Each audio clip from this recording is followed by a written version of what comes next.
Things to be aware of is that, on average, when you look at bipolar disorder, people tend to spend two-thirds of the time in two-thirds of their mood episodes. I shouldn't say spend two-thirds of the time, but two-thirds of their mood episodes are depressed episodes. It's more common for them to be depressed than it is to be manic. Now, having said that, like I just mentioned a minute ago, I know that there are patients, and other doctors too, have seen patients who just have only been manic and not depressed, or only hypomanic and not depressed. So I'm giving you averages. It doesn't mean everybody's like that. The reason that's important is because, as I mentioned, depression can look exactly like major depression. And you may not ever see, if you don't see the mania or the hypomania, or if the family, or if there's no family history of bipolar disorder, which is key, all you see is depression, and the person goes in to the doctor, they get an antidepressant. What does that do? Treats their depression, right? It's good for that. Well, unfortunately, the doctor doesn't know that they have a tendency to go up in their mood too high, and they start on an antidepressant, and then boom, they get manic. I really think this is a problem with kids. There are a lot of kids, I think, that get started on antidepressants, and the physician, you see, they've never had a manic episode, so the physician wouldn't know that they have a tendency to be that way. The only other way to know is just a family history, and that's not guaranteed. But the child comes in, or the adolescent usually comes in, and they're depressed. They get started on an antidepressant, and then I think what happens in some cases is that they go ahead and get either manic or into a mixed state, which is the one I just described, and a significant number of them have suicidal thoughts and things like that. It's a very miserable state to be in. So it's a difficult thing, and it goes back to the whole problem with psychiatry. We're not advanced enough yet to be able to do a blood test and say, you have bipolar disorder, you have depression, plain depression, unipolar major depression. If we could ever get to that point, that would eliminate that problem. We would know exactly what to use for treatment in a person that came with depression and had a tendency for bipolar disorder. Okay, so I wanted to mention a couple of things. I think that when I would see patients, the things that were very, very important that I think that everyone should know that wants to know anything about bipolar disorder. One is sleep is incredibly important. Okay, if a person that has bipolar disorder doesn't get a good night's sleep, or doesn't really, if they don't stay on a good regular sleep cycle, going to bed at the same time at night, getting up at the same time in the morning, if they don't stay on that good sleep cycle like that, look out, because the person could become manic or depressed, really, and it basically makes the illness worse. I've had a lot of folks with bipolar disorder who work night shifts, and then they on their nights off, they may do that 4 nights a week, and then the other 3 nights they want to sleep at night and be awake all day. That is terrible. That wreaks havoc on their illness, and I don't care how much medicine, anything else I use, they're not going to be very stable with doing that. So sleep hygiene, we call it, is incredibly important. So that means, not taking caffeine right before you go to bed. Don't exercise right before you go to bed. Don't take stimulants of any kind, cold, non-drowsy, cold pills, whatever. On to another concern with bipolar disorder. About 50% of people with bipolar disorder will have some addiction to some substance, whether that's alcohol, or other illicit drugs, some substance. 50%, that's a lot. We think that there's probably some underlying problem in the brain that puts the person at risk for that, for the addiction process, but also causes the problem with the mood swings. The way I think about the mood swings is that I tend to think that there's some limiter in our brains, in all of our brains, that judges how high and how low we go.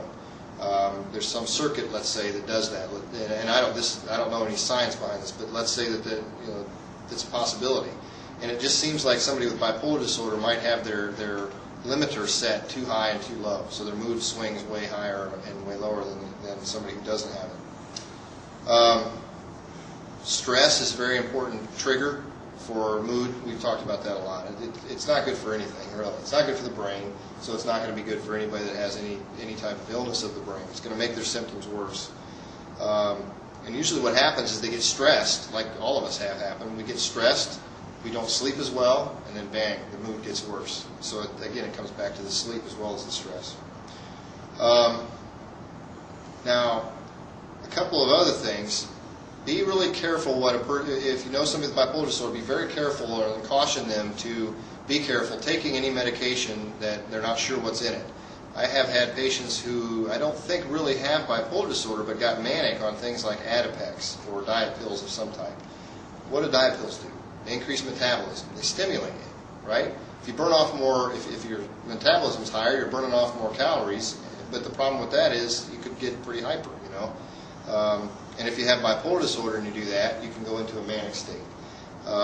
So watch things, even things like caffeine, but also things like pseudoephedrine, which of course everybody knows about now because they're having to put it behind the counter to prevent methamphetamine labs from using it. But anything stimulating, you want to be very careful. If it says non-drowsy on the box, be a little bit concerned about taking that if you have bipolar disorder. Okay, now, speaking of medications, I wanted to mention for a second, what do we use to treat, bipolar disorder? If we know somebody has bipolar disorder, what do we use to treat it? And the sort of the classic treatments for bipolar disorder are what we call mood stabilizers. Now, mood stabilizers, it sounds like it'd be easy, but there are actually several different kinds of mood stabilizers. Some are actually seizure medications, medicines that help calm brain activity down, and it sort of makes sense. It calms the brain activity for a seizure. It can also calm the mood swings down. So that's medicines like valproic acid or Depakote, Tegretol is another one, and there are several other newer ones. But those two have the most studies that have been done with them. And there's also one called lithium. It's not a seizure medicine. Lithium is an element, actually. It was studied back in the 50s, and it was found that it calmed down mice. And so they were actually wanting to use it for a sedative. Turns out it's an excellent treatment for classic bipolar I disorder.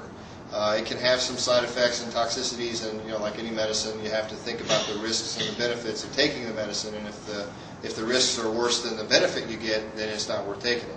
But those are some sort of examples of medications to use. Interestingly enough, when we talked about depression, we talked about electroconvulsive therapy, or ECT. It's an excellent treatment for depression. It's also an excellent treatment for bipolar disorder. Those are the two disorders that it really is the best for.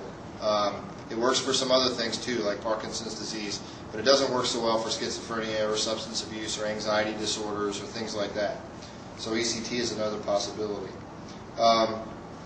Something to keep in mind with bipolar disorder is, and this is very important, I should have probably mentioned this much earlier, but the more times somebody swings in their mood, the more times you have a manic episode or a depressed episode or any combination, the more times you have those in your life, the worse course the illness is. What that means is, if you've had one manic episode, it's easier to have another one. If you've had two, it's easier to have another one. And each one that you have is a little worse. It can last a little bit longer, and it can be a little harder to treat. So really the goal is, if you find something that works, to stay with it. The problem is, like I mentioned earlier, is if you're manic or hypomanic, you may not think there's anything wrong, and you don't want to take a medicine that's going to take away your energy and your need and your lack of need for sleep and things like that.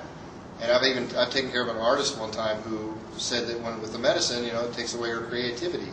She couldn't create art like she was before. And it's a give and take. You got to decide, okay, do you want to create art or do you want to be able to function in society? And that's really what it comes down to. It's difficult. That's a tough thing. But the goal really is to stabilize the mood so that the person doesn't have such a risk of having these severe mood swings. And like you mentioned, it's a bit of trial and error when it comes to medicines. Again, it's hard to know what's going to work for one person and what's not for that person. It's a bit of trying the medication, giving it some time, like you mentioned. You have to give them time because they don't work fast, any of them. And then seeing what works for the person. And sometimes there'll be somebody that comes in and they've been on 5 or 6 medicines, and I'll just ask them, and maybe they've been on everything, and I'll just ask them what worked the best for you. We try that again, we see how that goes. If that doesn't work, then we try ECT or something else. It can be pretty tough to treat sometimes. But with treatment, by the same token, I had one lady stable on lithium for 30 years. She'd been on it for 30 years, had no problems. As long as her lithium levels stayed where it should be, no problems. Her mood was just like this. Okay, so that pretty much takes care of that. Now I wanted to read real quick one more little thing about Van Gogh. This is just a little description of his life, really. I mean, it's not terribly long.